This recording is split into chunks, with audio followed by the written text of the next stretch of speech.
welcome back to Sasser House. Today we have a massive canning day ahead of us. As you can see, I've got all my jars washed and ready to go. I've got a big old basket of watermelons we grew out in the garden. I've got some already chopped watermelon, and we have got to get busy because this evening I am singing at the Grand Ole Opry. So today is literally the definition of yeehaw meemaw, which is what I call myself. One part yeehaw, one part meemaw. I've got the yeehaw at the Opry, and I've got the meemaw with the cannon.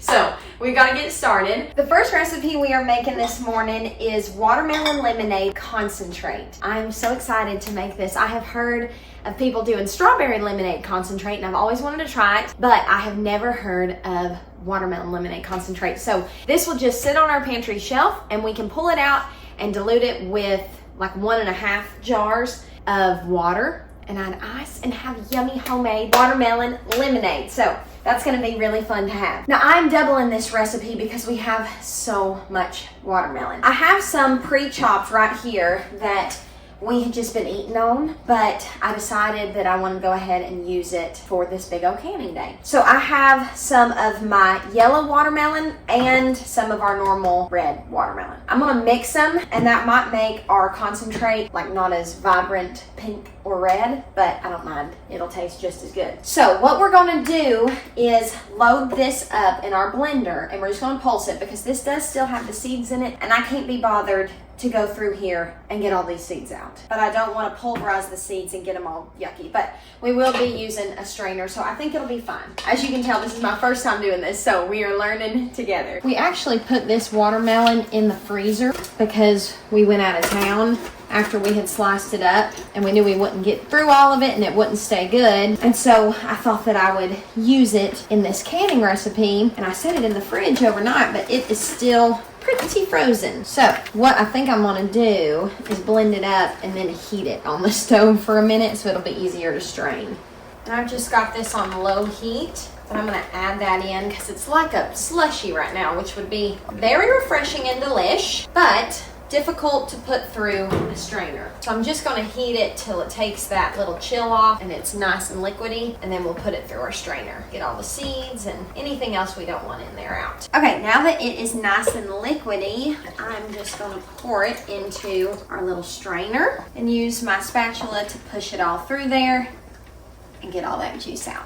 Look at our beautiful watermelon juice. It smells so fresh and so sweet. And I was originally going to mix our red and our yellow, but y'all will know this if you have followed us for any time. I love to change my mind midway through a recipe, and I've decided I want to do a watermelon lemonade concentrate with just the yellow and a watermelon lemonade concentrate with just the red. I don't want to mix them. So I had doubled this recipe, so now we're just going to do it in 2 separate batches, which is totally fine and easy peasy to switch. So we're going to go ahead and get started making our watermelon lemonade concentrate in this saucepan while we blend up and strain the rest of our watermelon in our blender. So into our sauce pot we need 6 cups of our watermelon juice.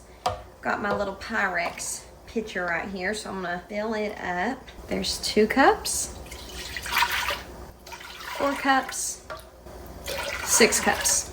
And we had a little over 2 cups left over, so we'll see if we can do something with that at the end. Now we need to add our lemon juice, and we need 4 cups to our 6 cups of watermelon juice. So these are both 16-ounce bottles of pure organic lemon juice. Usually I would buy something a little bit cheaper than this, but I thought since we're making lemonade, I might as well get the best quality lemon juice that I can. So we're gonna add both of those in.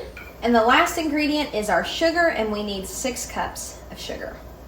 And we don't want to bring this to a boil. We only want to get it to 190 degrees, and then it's ready to go in the jars. This really is a super simple canning recipe. It only has those 3 ingredients. The only thing that I think is tedious is straining the watermelon through the strainer. Other than that, it's really easy. And while that is coming up to temperature, I'm going to go ahead and get started on our red watermelon. Okay, I'm so glad that I decided to keep these separate because the red is so beautiful and vibrant. The yellow is gonna be pretty too, but man, the red girl, she ain't playing. All right, our yellow lemonade has come up to temp, so I'm gonna remove this and start filling our jars. I sterilized my jars last night in the dishwasher instead of hand washing all of them, and it was a game changer to wake up this morning and have sterilized jars ready to fill. We just need a 1/4 inch of headspace. I'm just gonna go through, make sure there's no air bubbles. Wipe our rims with some white vinegar because this is super sugary and sticky. And then pop our lid and our rings on. Now it's time to make our next batch. So we're gonna get another 6 cups of our watermelon juice into our bowl with our lemon juice and our sugar. Look at this mess I'm making. Whew. If I don't make a mess, it don't taste any good. It's time to fill our jars again. Y'all, I cannot get over how beautiful this is, and I cannot wait to taste it. This would be a wonderful beginner canner project if you are looking to get into canning, because you really don't have to do much cooking at all. The biggest part is just straining out that watermelon juice. And honestly, I was thinking about it. I have a juicer in the closet that a friend gave me when she was moving, and I thought, you know, maybe that would have gone a lot quicker if I had used a juicer instead of trying to push it all through the strainer. But I don't know if I have time today to get that out and test it. That's probably a project for a day when I've got time to kind of piddle and figure stuff out in the kitchen. But that might even cut this prep time in half, which would make this an even easier and quick canning project. I've got 1 jar left here, and I don't think I have enough of just the red to fill it, and I have some of our yellow from our last batch saved. So I'm gonna combine the yellow and the red and get our last jar filled. Honestly, I don't know if it even diluted the color at all. So I might not even be able to tell which is which after I can them. Maybe it's a slightly lighter color. All right, we're gonna pop this lid on and let these process for 15 minutes. We'll get the kitchen reset because next we're making watermelon jelly. And now I am going to start chopping some watermelon for our watermelon jelly. I have never heard of watermelon jelly. The shape of this one is really funky, but I think that it will still work. I'm just gonna cut this down the middle, see if that's easier to work with. Look at how beautiful. I love growing watermelon. But when you grow watermelon, 1 seed packet will give you enough watermelon to feed an army. Last year, we just gave away a bunch of our watermelons, so I'm really excited to get to try some canning recipes and see how I like them. All right, I'm just gonna surrender to everything getting sticky because our cutting board is only so big. Since we're pureeing this like we did the last one, we don't have to cut it any particular way. We just want to get rid of that rind and get it cut into chunks. Now, just for reference, if you're watching this and you think that you want to try some of these recipes, but you don't grow watermelon and you're wondering how many watermelons you should buy, for our watermelon lemonade concentrate that is going, you can probably hear it boiling in the canner behind you, that was only 2 watermelons. So we got 7 quarts of watermelon lemonade concentrate from just 2 watermelons. Since the fruit is so large, 1 fruit goes a long way. So if you wanted to do a canning project, this would be a great one to try because you don't have to go buy a huge amount of fruit. You could just go to farmer's market or even just your grocery store and buy 2 good-sized watermelons, and you could can up a lot of these recipes. A lot of folks pickle the rinds of their watermelon, but Chris is not a pickle fan, and I am just kind of a pickle fan. I don't pickle stuff often at all, but I do pickle jalapenos. But other than that, we don't keep a lot of pickles in the house. I like a pickle with a sandwich, but I just don't go through a lot of pickles, so I don't think that we would like pickled watermelon rind. But if you're watching this and you're looking for ideas to use up watermelon from your garden, that is a very popular recipe that I have seen. Our timer just went off, so I'm going to turn off the eye, and then I need to take the lid off. Now we're going to let this sit here for 5 minutes and let the jars kind of cool down a little. Now our watermelon jelly is pretty much the same process at the beginning as our watermelon lemonade concentrate. We've got to puree our watermelon chunks and get them strained so that we have the juice, and that's what we will make our jelly out of. That is so much easier when they're not frozen.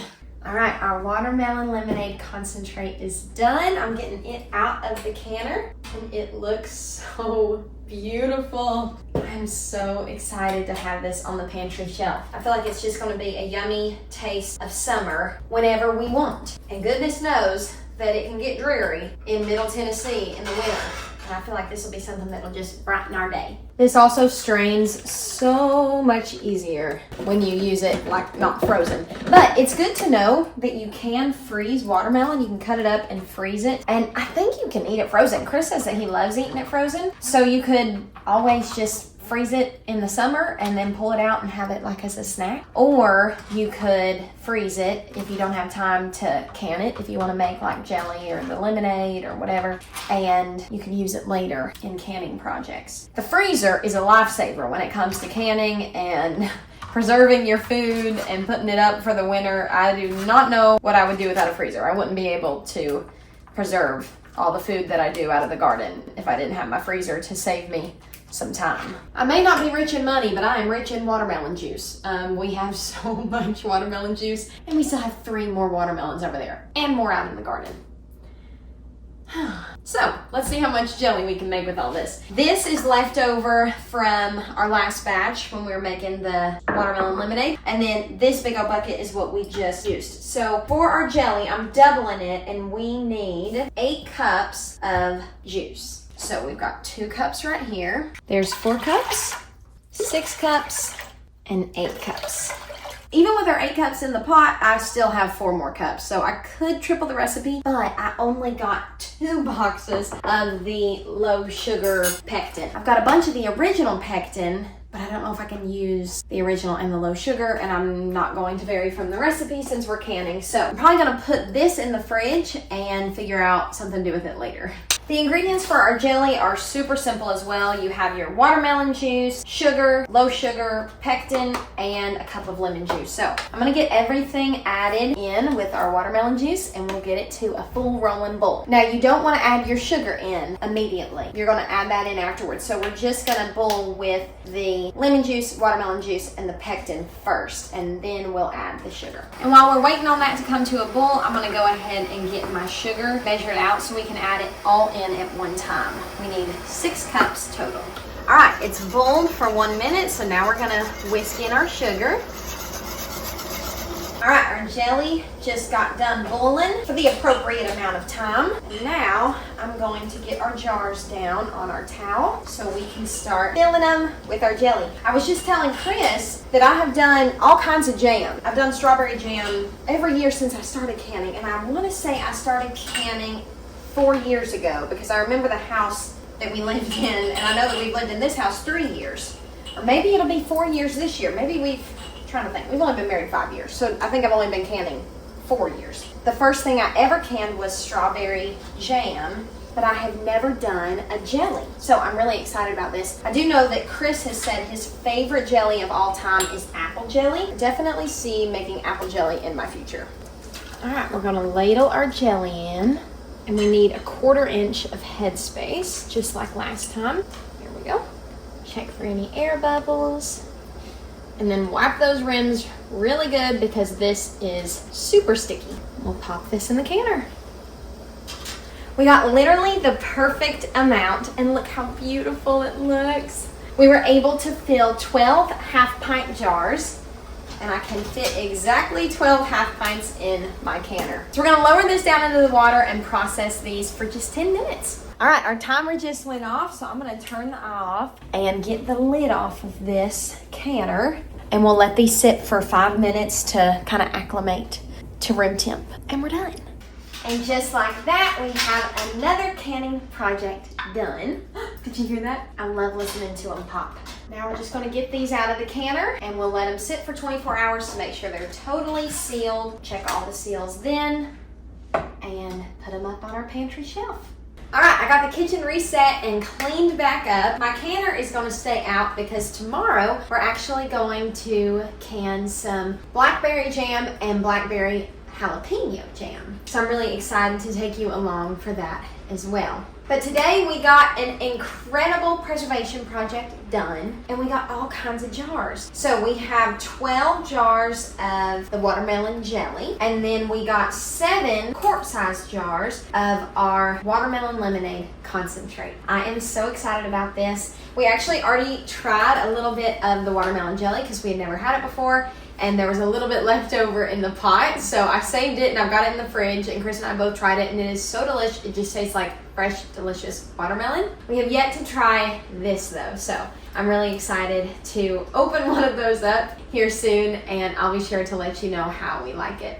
As always, thank you so much for spending time out of your busy schedule with us here at the Sasser house. It means the world to us, and we are so thankful that you are on this journey from literal seed to harvest to preservation with these watermelons. If you like this video, be sure to hit the subscribe button and follow along so you don't miss anything that we're up to here at the Sasser house. We love y'all, and we'll see you on the next one. Bye!